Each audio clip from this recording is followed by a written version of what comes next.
Give it up for all the comics you guys have seen tonight. This has been absolutely awesome.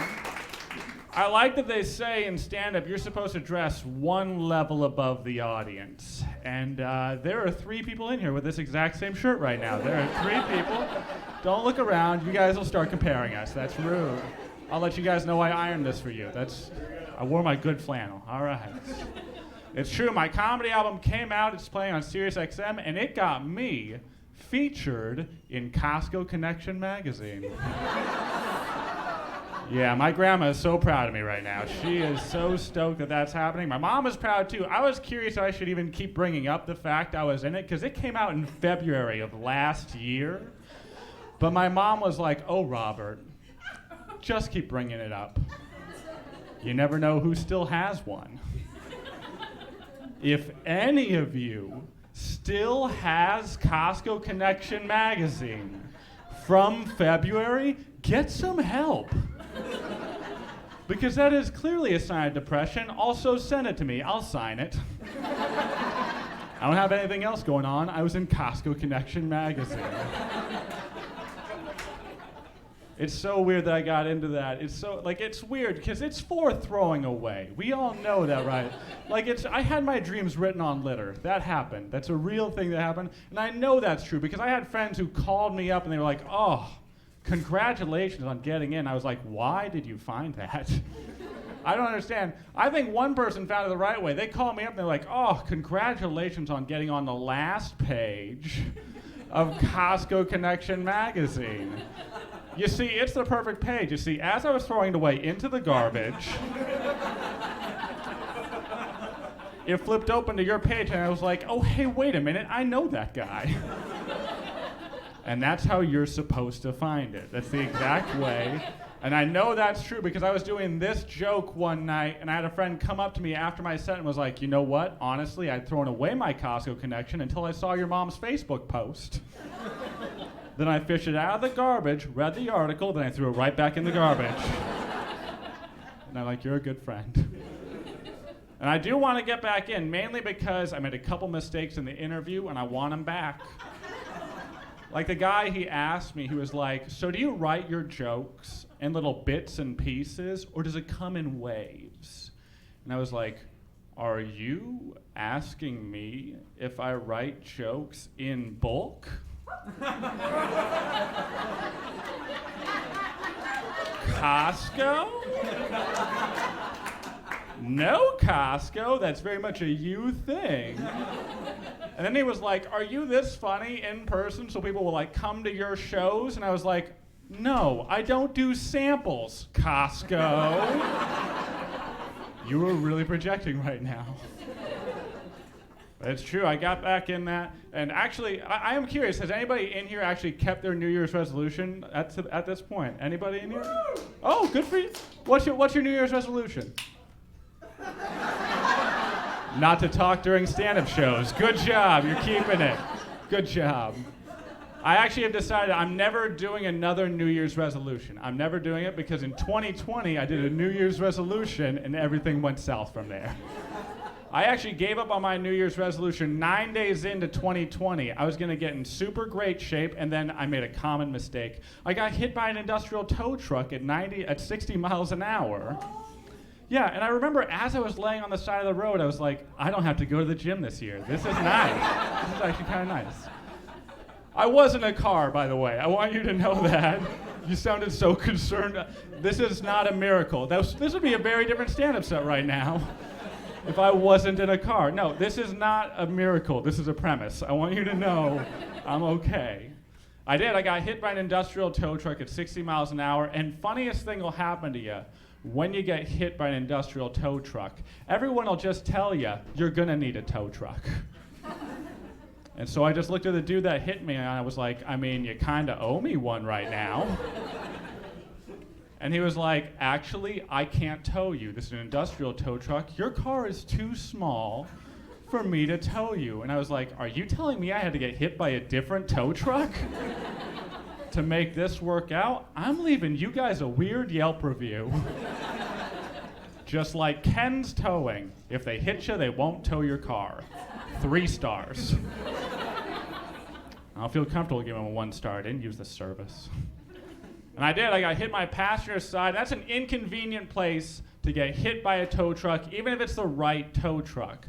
The optimal way to get hit by a tow truck, I had a lot of time to think about this while I was on bed rest, is for it to back up into you. That way it can pull forward, hook you, tow you away. That's the best way to get hit by a tow truck. And why don't you just rear-end me with an ambulance while you're at it? Now that is a convenient sandwich right there. Just T-bone me with a state trooper and a fire truck to make everyone question, do we call 911 or will they make this worse? And I had a concussion. I had a concussion for 3 weeks. And worst part about having a concussion for 3 weeks, didn't realize I had a concussion for 3 whole weeks.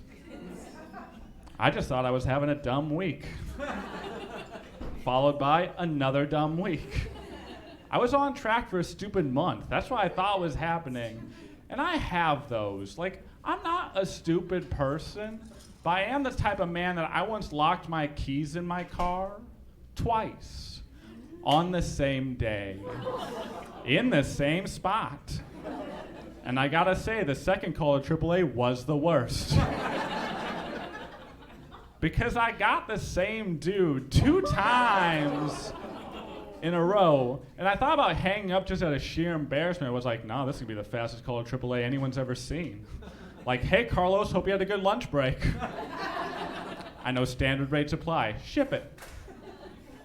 And I figured out I had a concussion in the stupidest way possible. I was snorkeling in LA Fitness, and okay, it hurts that you guys laugh right there. I actually don't know how to swim. That's why it hurts for you guys to laugh right there. I have to snorkel. I had to rehabilitate my ass. It actually sucks. I was so happy to not get to go to the gym, and they were like, you have to go to the gym now. I was snorkeling in LA Fitness. This woman gets in the pool right next to me. She's like, hey, I'm going to swim in laps right next to you. And I was like, cool. Then I forgot because I had a concussion. And as she came at me through the chlorinated mist, she emerged, and my first genuine thought was, oh, snap, there's a mermaid in here. That was my real first thought. And then I berated myself like, Robert, do you know the infrastructure and planning it would take to get a mermaid into this LA Fitness right now? You'd have to get an industrial tow truck. Those things are finicky to get what you want them to do. You'd have to change the salinity of this pool from freshwater to saltwater. Everybody knows mermaids are saltwater creatures by nature. And then you're gonna have to fill with gadgets and gizmos aplenty. And who's it's and what's it's galore. And thinking of Bob's, at least 20. But she won't care. She'll want more. Plus, you just seen a sign, Robert, like, hey, right next to no lifeguard on duty, hey, there are merfolk about. You just seen that, Robert. Plus, when was the last time you saw Ariel wearing a swim cap? Not one goddamn time. Have you ever seen that? You just saw the female form underwater and thought to yourself, mythological creature for sure. Maybe check yourself before you get in the pool next time, buddy. I thought all those things. She swam past me as she came back at me. My first genuine thought was, oh snap, there's a mermaid in here. And after 3 times doing that exact same monologue, I realized I have a concussion. That's exactly how I figured it out. Also, good on all of you guys to listen to all that concussion material. Hardest part about doing concussion material? Remembering concussion material. That is easily the hardest part. Writing concussion material is a lot of just remembering you already wrote that down. It's a lot of just going, ha ha ha. Oh, cool, I got that one, nice. And one thing I am proud of, and this doesn't need to be a New Year's resolution, but I have kept this up for 2.5 years. I'm actually clean and sober for 2.5 years right now. Thank you guys for making some noise right there. No, I appreciate that so much. I have been talking about being sober in some awful places recently. I was in a dark bar recently, and I was met with dead silence, and then somebody just yelled out, "We don't like quitters." Followed by, "What did you do?" And I was like, enough is the answer.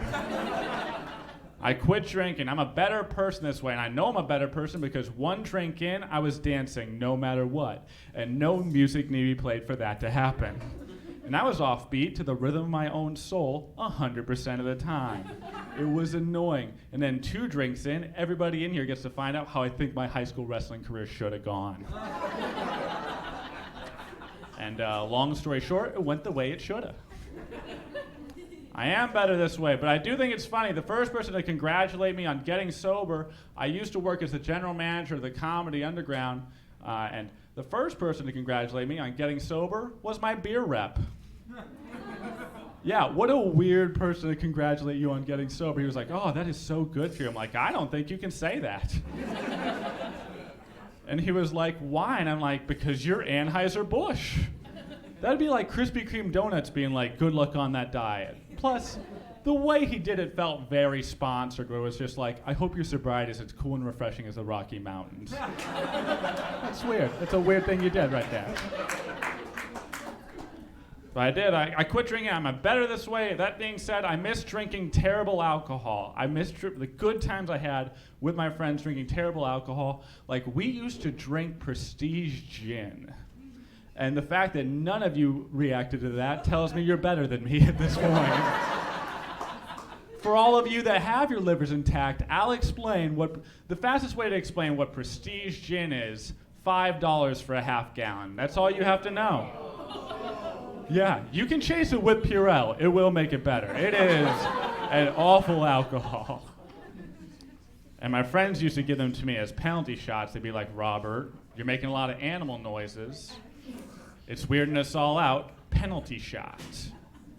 Which, if you want me to quit making animal noises, don't give me the worst alcohol imaginable.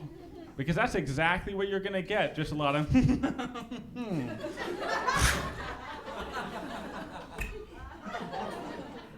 And I make animal noises whenever I'm feeling a lot of emotions. Because I think the part of my brain that's connected to showing emotions is just a Fisher-Price see and say. I'm fairly certain on that. It's just like, Robert is sad.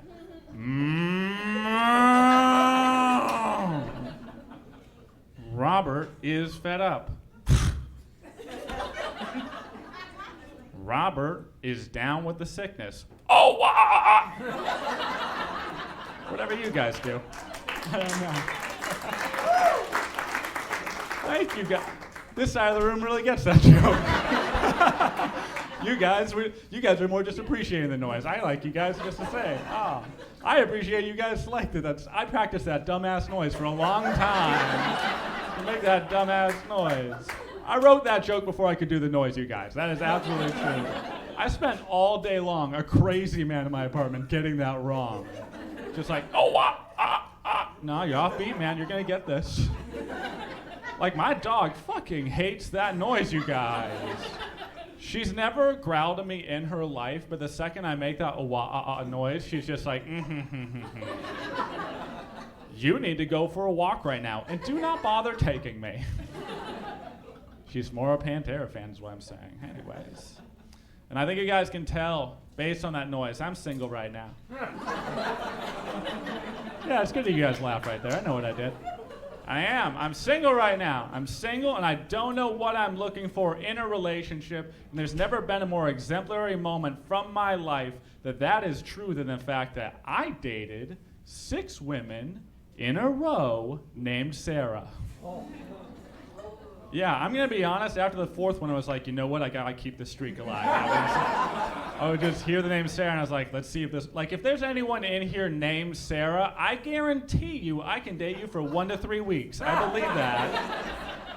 There was a point in time in my life where if somebody asked me, what's your type, I'd be like, Sarah's, apparently. I don't know how to stop this. And then I actually ended up breaking that streak, and the woman that broke that streak, her name was Sierra. And she was not happy about the Sarah thing. She actually asked me, she was like, did you just mishear my name and say yes? And I was like, yeah, a little bit. I'm 100% honest. I do know this. I know that I like dating people who are close by. That's what I like. I like dating somebody who lives close by. Like, I got out of a relationship recently where she lived 5 minutes away from me, you guys. She was geographically attractive. It was so hot. It was so nice. Like, I would travel to the ends of the earth for love, but if she was right across the street, I'd prefer that. I think that's a fair thing. Like, they even got that song, I would walk 500 miles and I would walk 500 more. Change that to yards. That's where I'm at right now. I'm 1,760 times less romantic than that song. Yeah, I did the conversion for you guys. You're welcome. Also, I would like it to be noted, that band is Scottish. They knew kilometers. They chose miles for that song. Because it's the more romantic of the two choices. It's a solid move on, because otherwise it's a terrible song, just like, I would walk 500 kilometers. It was a good move on their part. Also, we were 804 kilometers if they wanted to keep the distance the same. Did the math twice? At least you guys know I did my homework for this. Okay. Not feeling that joke at all. All right.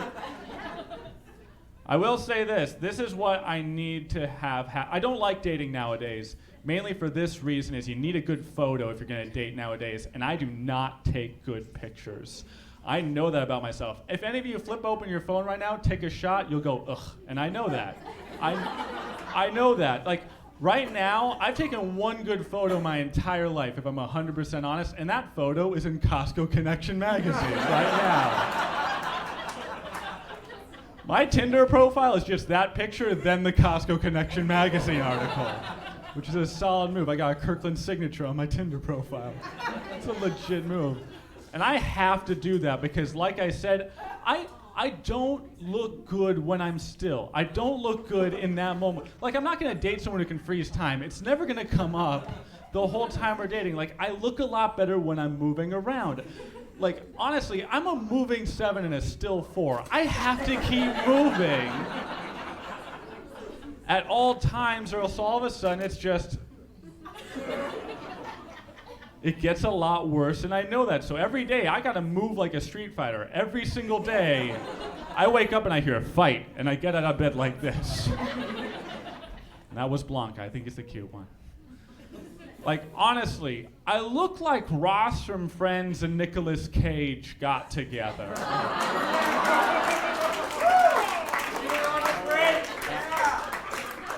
Like, I could steal the Declaration of Independence while we were on a break. Yeah. And by the way, I'm not saying I'm an unattractive man. That's not what I'm saying. I just know I'm attractive to a certain kind of person. Like, I'll have people who come up to me and be like, wow, you're beautiful. I'm like, nah, I'm suspicious. Like, am I attractive the way Beyonce is attractive to everyone? Or am I attractive the way Jay-Z is attractive to Beyonce? It's the second one. It's definitely the second one. And I'm just looking for someone to put a ring on it at this point. And by the way, these jokes are not an excuse for any of you to come up to me after this set and tell me how attractive or unattractive you think I am. No, other audiences have lost you that privilege.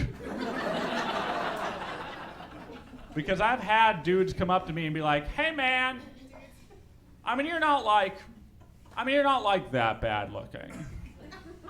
And that's not a compliment. That is not a compliment even a little bit. But it beat the hell out of one dude who just came up to me and said, way to win one for us uggos. I was like, what the hell? What's wrong with you? This is the best I've ever looked right now, this moment. This is my prime. I'm underwhelmed too. This is where we're at right now. And I know I look like a Kirkland brand brawny guy. I do not care even a little bit. I look like I'm responsible for all the wood in here. I accept that that's my aesthetic. Just know that if you see my face in a mask and roll on a product, just know you're getting a deal and keep it moving. This is such a nice crowd. You are. I appreciate you guys so much. I've been doing some garbage gigs recently. You guys are just I recently did a gig on a Christian high school. Yeah, no, that's absolutely true. And the president of that school came out on stage, he did my credits, and then he opened with a prayer. Do you know how hard it is to follow the energy of a prayer?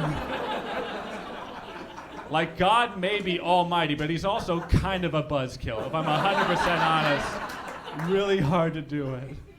I have done over 2,000 shows in the last 9 years, and back when I was first starting out, I used to take any gig I could possibly get. I used to get called up by bookers all the time. They'd be like, "Hey, I need a comedian." I was like, "Does it pay anything?" And they'd be like, "No," and I'd be like, "Perfect, I'll be there."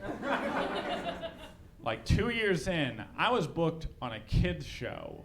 And what I found out that day is, never want to do another kids show ever again. I found out I was on a kids show because back then I used to carry my camera around to record my longer sets and to show my grandma that my dreams are still alive. And I showed up to this large theater, and the man that booked me on the show looked at me, looked at the camera and said, "You're gonna want to put that away." And I said, "Why?" And he said, "Because you're not gonna want to remember that this happened." And that was the man that believed in me most that day. And I did. I performed in front of 200 children. And let me be clear on this. None of those kids did anything wrong. And feelings were still hurt.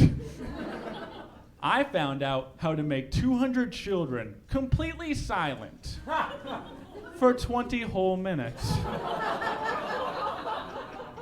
And here's a hint. It involved my act and the will to go on. It was so quiet in that large theater that I heard the man that booked me on the show go, "Boy, he sure is trying out there." And I don't know if you've ever heard something that hurt your feelings echo. But it's the reverb that puts the sting in it. And I was doing my best on these kids. I resorted to doing crowd work on kindergartners. Not what I want to be doing in my comedy career at all. But I was working it until I turned to this 5-year-old girl and I said, "So how's a single life treating you?" Which I still think is funny. That's a funny thing to say to a kid. But then she turned to me and said, "What does single mean?" And I was like, I'm not telling you how alone I am. That's not how this is going to work at all. But I explained to her, I don't have a wife. I don't have a girlfriend. And then she made a pause happen in an already silent room until she turned to me and into the microphone said, "But how could you be so old and have no one that loves you?"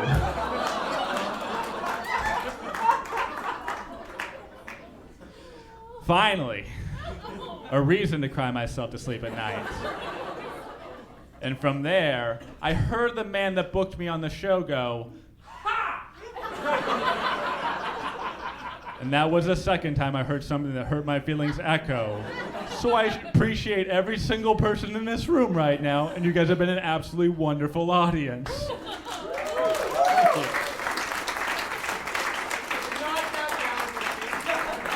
What was that? You're not that bad looking. Oh, still not a compliment. Still not a compliment. You waited and you did it. How does nobody? You look nice. You could have done that. I appreciate. Sexy plug. Sexy. Okay. You know, I was gonna do another joke, but if you guys just want to compliment me as I get off stage, my ego could use that at this moment. I've gained 15 pounds in COVID weight. I could use that. All right. What I meant to say was Cute butt? Like I said, I will take all the compliments. If you guys keep talking to me, I will keep responding. This is such. Beard is almost getting. I shaved it for this. Oh man, I could have had a better beard than this. Dang it. Your hair looks good. Thank you. I appreciate it. It's at a good length. I know I kind of have like a Seinfeld look on it right now, but even anybody else, or am I going to do my last show? What was that? Hotter than Seinfeld. Hotter than Seinfeld. Even in his prime, I feel like we're pretty even at this point. Still hotter? Okay. I like that the men have really chimed in at this point. And they're like, yeah, that's our buddy. No one's leaving this stage without feeling good about themselves.